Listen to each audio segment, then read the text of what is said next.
Today was once again another sign that Saturday night strikes by the US in Iran has not changed the pace of this war between Iran and Israel. In the last 12 hours, we had 2 alerts of incoming Iranian ballistic missiles here that sent us down to our bunkers here in Tel Aviv, as many millions of Israelis also went down to the bunkers.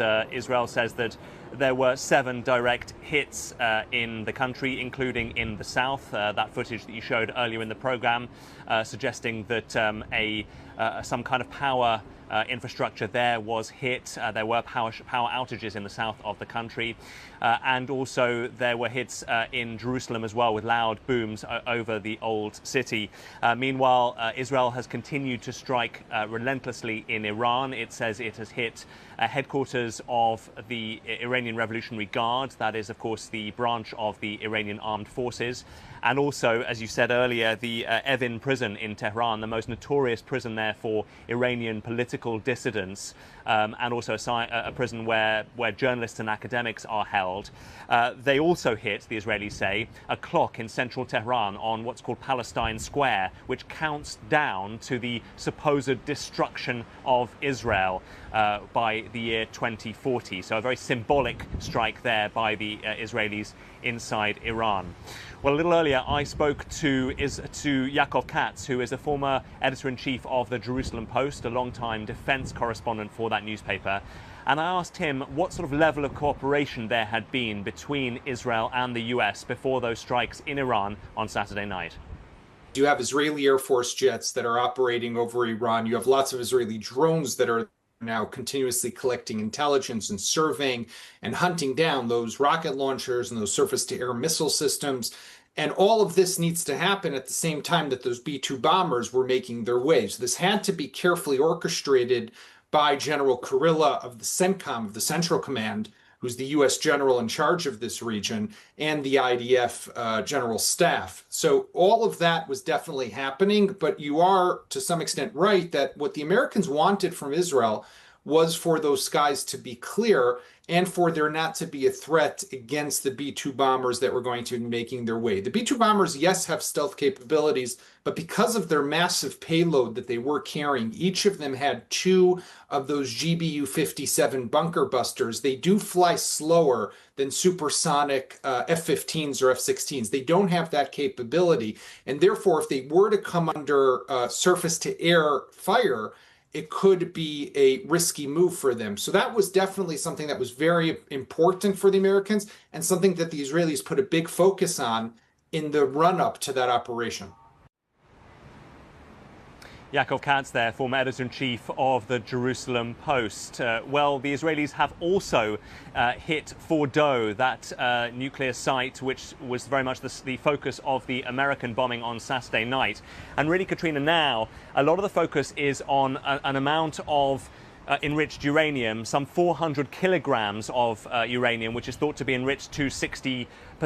And there are reports that potentially Iran moved that uranium out of Fordow before the strikes on Saturday night as a precaution, perhaps knowing that the Americans would at some stage get into striking that site. And so the fear is what has happened to that uranium, where it is, what the Iranians could do with it, potentially spurred into action, even greater action, because of the strikes from Israel and the Americans into trying to make some kind of dirty bomb. And really, I suppose the success of the entire military operation in Iran might now hinge on that 400 kilograms of enriched uranium. We will continue to bring you all the latest from here in the Middle East, Katrina, but for now, back to you.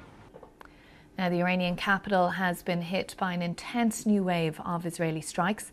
The targets included a paramilitary headquarters, a prison, and a university in Tehran. Video footage shows plumes of smoke rising above the Iranian capital, which is largely without power because of Israeli strikes on energy infrastructure.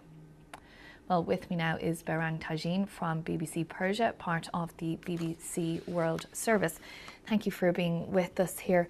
What do we know about what's happening inside Iran today? Obviously, it's very difficult for us to get information from there. The restrictions mean we can't be on the ground ourselves. Exactly.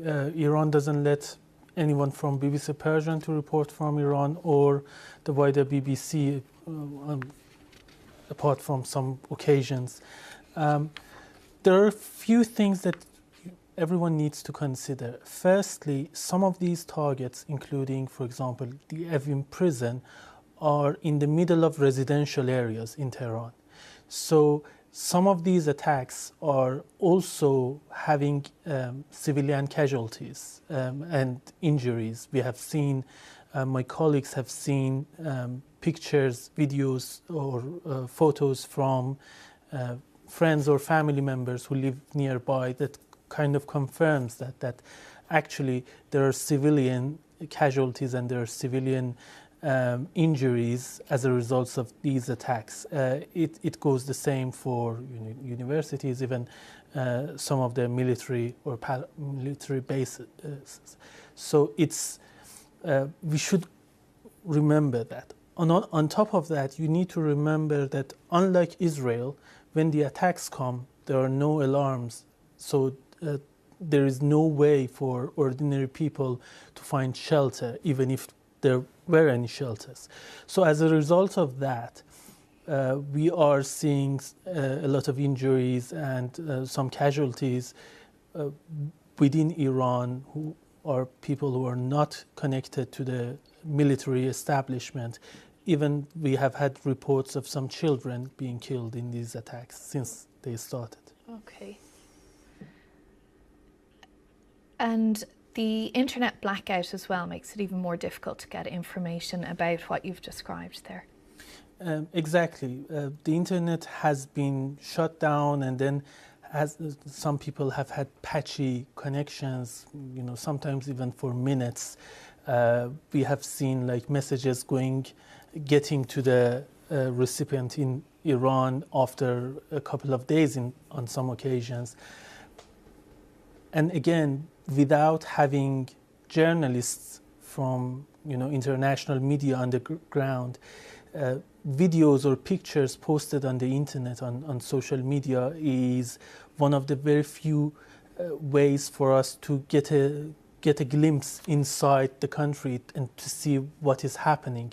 And then we have to hand it over to our colleagues in BBC Verify or BBC Persian's digital team, who have become experts in terms of geolocating these videos and authenticating them, making sure that they are where they are claimed to be, and they were shot at the time they were claimed to be.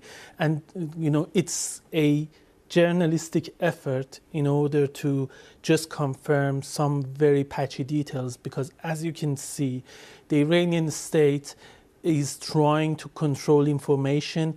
There are edicts going to newspapers and other media almost every day telling them what they can and can't cover. And because of that, having accurate, up-to-date information about what is happening in Iran, what is happening in different cities and different parts of the country is quite a difficult task. I know there are some restrictions imposed in Israel as well, in terms of, for example, the media are not allowed to confirm the exact location of any missile hits, but it's nothing compared to what we see in Iran.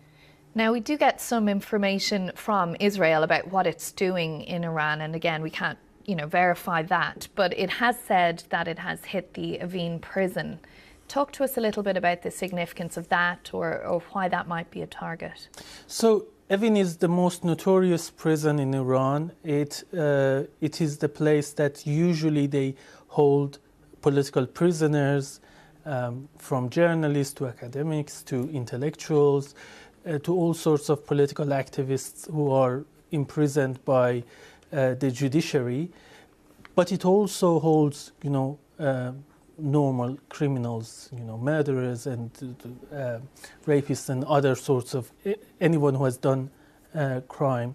What we know is it seems like two wings of the prison were damaged, not the wing where the political prisoners are held. We've been told by prisoners who have called people outside to say that it seems like the wall of the women's wing was also damaged, but the judiciary claims that the situation is under control.